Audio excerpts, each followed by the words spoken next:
Γεια χαρά σε όλους. Είμαι ο Νεκτάριος Μαλάς. Ίσως κάποιοι να με θυμάστε από τον τελικό του The Voice of Greece 2. Είμαι μουσικός, ερμηνευτής και διατηρώ το δικό μου recording studio όπου πραγματοποιώ τις ηχογραφήσεις μου. Και ναι, είμαι ολικά τυφλός.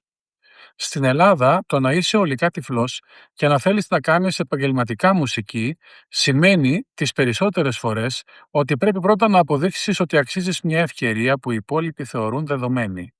Και πολλές φορές ακόμη και αυτό δεν αρκεί.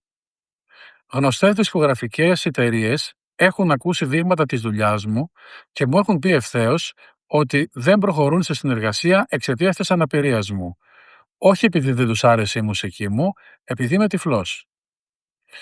Από την άλλη, όταν επρόκειτο για ζωντανές εμφανίσεις σε μαγαζιά, έχει συμβεί πολλές φορές να έχουν ακούσει τη δουλειά μου, να δείχνουν ενθουσιασμένοι, να κλείνουμε ραντεβού για συνεργασία και μόλις έφτανα στο χώρο και καταλάβαιναν ότι είμαι ολικά τυφλός, ξαφνικά να μην υπάρχει πια θέση για μένα. Χωρίς καμία πραγματική εξήγηση, μόνο αμήχανες δικαιολογίες.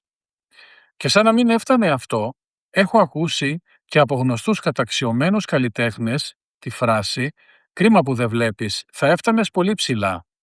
Μια φράση που ίσως να υπόθηκε σαν κομπλιμέντο, αλλά στην πραγματικότητα σημαίνει ότι το πρόβλημα δεν είναι η μουσική μου, είναι ο τρόπος που κάποιοι αντιμετωπίζουν την αναπηρία. Όλα αυτά δεν έχουν καμία σχέση με το ταλέντο, τη δουλειά μου ή τις δυνατότητές μου.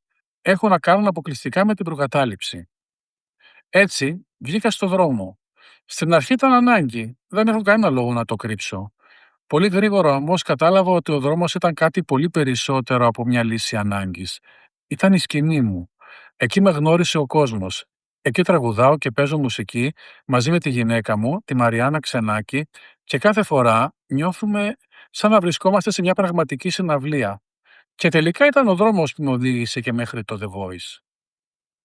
Δυστυχώς όμως, ο δρόμος γίνεται όλο και πιο δύσκολος. Σε πολλές χώρες της Ευρώπης και στην Αμερική, η μουσική του δρόμου θεωρούνται κομμάτι του πολιτισμού και της ταυτότητας μιας πόλης. Στην Ελλάδα, πολύ συχνά αντιμετωπίζουμε το ακριβώς αντίθετο. Κυνηγητό από καταστήματα, παράπονα από περαστικούς και προβλήματα με τις αρχές. Οπότε δεν μπορούμε να βασιζόμαστε αποκλειστικά σε αυτό. Γι' αυτό αποφάσισα να κάνω το επόμενο βήμα. Αν ο δρόμος με έφερε στο The Voice, ίσως το διαδίκτυο να με οδηγήσει στον επόμενο σταθμό. Θέλω να φτάσω σε περισσότερο κόσμο, να παρουσιάσω τις νέες μου δουλειές, διασκευές και επανεκτελέσεις και να αφήσω τον κόσμο να αποφασίσει μόνος του αν αξίζω μία θέση σε αυτό το χώρο. Και φυσικά είμαι ανοιχτός σε κάθε σοβαρή μουσική συνεργασία με καλλιτέχνες, δημιουργούς, παραγωγούς, χώρους ζωντανής μουσικής ή ανθρώπους που πιστεύουν ότι η μουσική πρέπει να κρίνεται με τα αυτιά και όχι με τα μάτια. Αν θέλετε να με στηρίξετε, είναι πολύ απλό. Στην περιγραφή και στο πρώτο σχόλιο θα βρείτε όλους τους τρόπους οικονομικής υποστήριξης. Κάντε ένα like, κάντε subscribe στο κανάλι και πάνω απ' όλα κοινοποιήστε αυτό το βίντεο. Κάθε κοινοποίηση είναι μια ευκαιρία να φτάσει η μουσική μου σε περισσότερους ανθρώπους.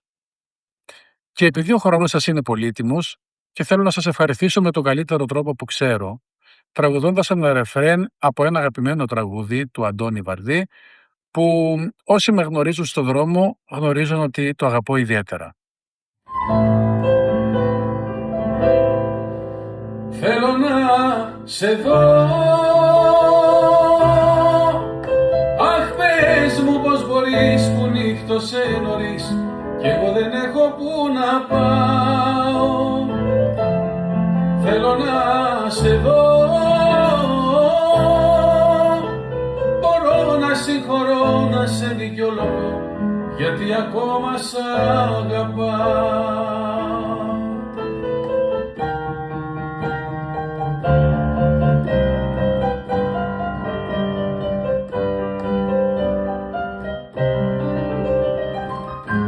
Θέλω να σε δω,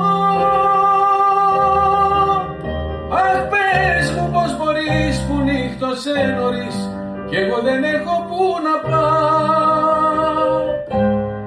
Θέλω να σε δω, μπορώ να συγχωρώ, να σε δικαιολογώ,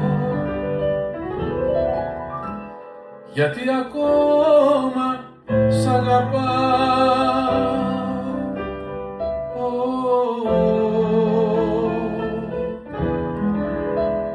Γιατί ακόμα σ' αγαπάω.